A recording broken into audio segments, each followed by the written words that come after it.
First of all, I will congratulate you all for your contributions. In fact, they are not only the contributions of the media but also of the people and the political parties, that the DDC elections are being conducted very smoothly and very successfully. Today's pictures that have come to me make me believe that whatever has happened for the last 4 phases is being continued even today. I have seen enthusiasm, so much of enthusiasm among the people, particularly among the women. This speaks that democracy is nothing new to the Jammu and Kashmir.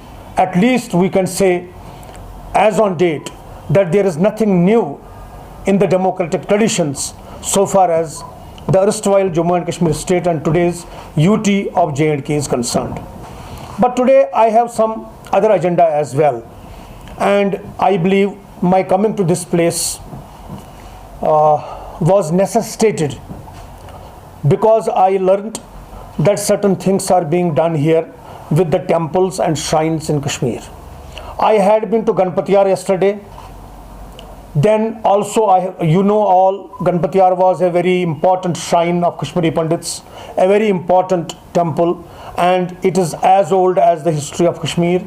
I also went to Chhatabal, to this Srinagar Bhairav temple. I saw that. Then there are certain lands which have been usurped, which have been misused, and I hold responsible not only the government for it but also the Dharma Trust for it. Let me be very plain that Dharma Trust has failed to perform their role and responsibilities. We want the government take cognizance of it.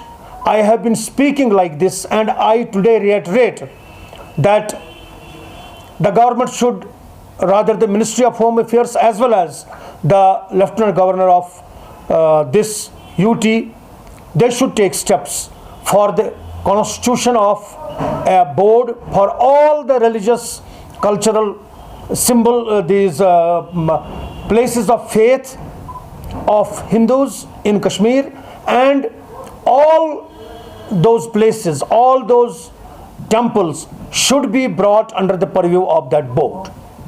I am very happy to announce today that the diaspora of Kashmiri Pandits, wherever they are in the world, they are also playing a very good role in this connection, particularly regarding 2 things. Number 1, about the shrines of Kashmir, and also about bringing tourism to Kashmir. They are also thinking about that, and we believe we may be successful in the year 2021, and we are working towards that. Global Kashmiri Pandit diaspora is working for that. It is gratifying to note that they have taken some very good steps, and I assure you that things will be improving, at least with effect from the onset of spring next year. Then, very important for all of you to know that my application and my complaint with the National Human Rights Commission has been registered once again, in which I said whatever has happened to the Hindu and Sikh minorities of the valley over the last 35 years should be investigated into. And I have also requested for constitution of and establishment of special crimes tribunal, which they have referred to the Ministry of Home, asking them to associate the complaint with it and go for the redressal of whatever has been said. Why I am focusing on these 2 very issues? These 2 we consider as prelude to Kashmiri Pandit resettlement in Kashmir. In our opinion, time has come for taking up the issue of resettlement of Kashmiri Pandits in Valley again, as per the geopolitical aspirations of the community. And for that, 2 things are very important. Number 1 is the constitution of the board, and number 2 is the establishment of special crimes tribunal, because it will give the necessary confidence. They are the confidence building measures for the community. So I would request, right from the Honorable Prime Minister of India down to the Lieutenant Governor of the UT, to initiate these 2 programs.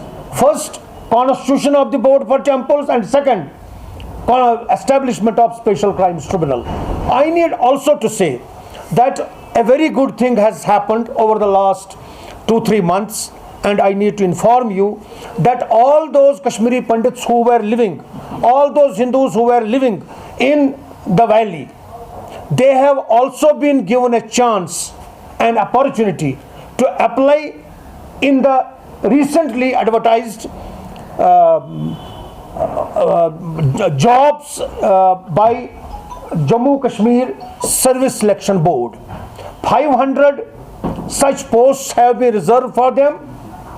If there are any kinds of hiccups, as they have told me that they are being asked for non-migrant certificates, I need to assure that this issue has been taken up with the administration, and at the time of when they will be applying, there will be no need to give this certificate. Only the selected candidates will be required to give this certificate, which will be issued by the respective deputy commissioners. In this connection, divisional commissioner has also written a letter to the JKSSB. I have also taken up the matter with the JKSSB. So through you, I request you to convey this message to all those who are living here, who are not migrants, who are non-migrants here living. It is for the first time for the last 30 years that such an opportunity is being provided to them. I request through you to convey this message to them, because there are only 10 or 12 days in between up to 21st that they will have to do this exercise. So it is a huge, in my opinion, bonanza for all of them who are living here. Moreover, we will think about them as well in future course of taxation. I have contacted the administration as the government as well regarding them. Certain more things will be done by them, done for them. Then another thing about these DDC elections, I want to very clarify that the kind of enthusiasm and participation is there. It simply means that the first 3 A's, which cost Kashmir, rather the whole Jammu and Kashmir, 1 lakh of people for the last 3 decades, have gone deep down the ground. The first A is Azadi, the second A is autonomy, the third is Article 370. All the 3 A's have gone deep down the ground. I request everyone here, whether he is from the common people, public, or from the administration, government, political parties, or even religious bodies, I request all of them, time has come for Kashmir to regenerate itself, to recreate itself. This is for the people of this state to decide ultimately what we want. Government of India will be giving everything that Kashmir would need, but we need those people who can utilize the resources. Kashmir needs to be changed, and here is an opportunity. DDC elections have given one opportunity, there will be another opportunity. I will wait for the day that the delimitation commission completes its process, and then the assembly elections are also held. Simultaneously, business proposals will come, entrepreneurs will also come. I will request all of you, when I am here, I want to specifically clear at least one thing, clarify. When we are in the opposition, we raise the demands, but when we are in the government, we are there to deliver. It is not that we will go for dharnas and rallies always. We are here to deliver, and you are here to raise through your own mechanism those voices which need to be heard by us. Kindly bring those voices where you want welfare of the people. We are here to hear them, rather we are here to deliver. So my request is, so far as Kashmir is concerned, we are on a threshold, we are on a new creation of history. I request all of you to convey my message to the people. It is with this specific purpose that I am on a 2 days tour of the valley, and I believe this will continue. Despite whatever is happening, cold is there, then COVID-19 is there, then other issues are there, but I will be coming regularly, as I said earlier, and I will be personally interacting with the people in districts so far as the political issues are concerned, welfare measures are concerned, and minorities issues are concerned. These are the main issues now that we have to take, and with this I request all of you that if you have any kind of a question, kindly put that. Sir दो सवाल है मेरे आप Please. Now we are in the government we are going to deliver everything sir दो सवाल का जवाब चाहिए आर्टिकल को उसमें 2 साल होने का है एक ऐसा डेवलपमेंट बताइए जो मोदी सरकार ने किया और दूसरा we are paying for the 4G और हमें 2G भी आप बोल रहे हैं कि रिसोर्सेज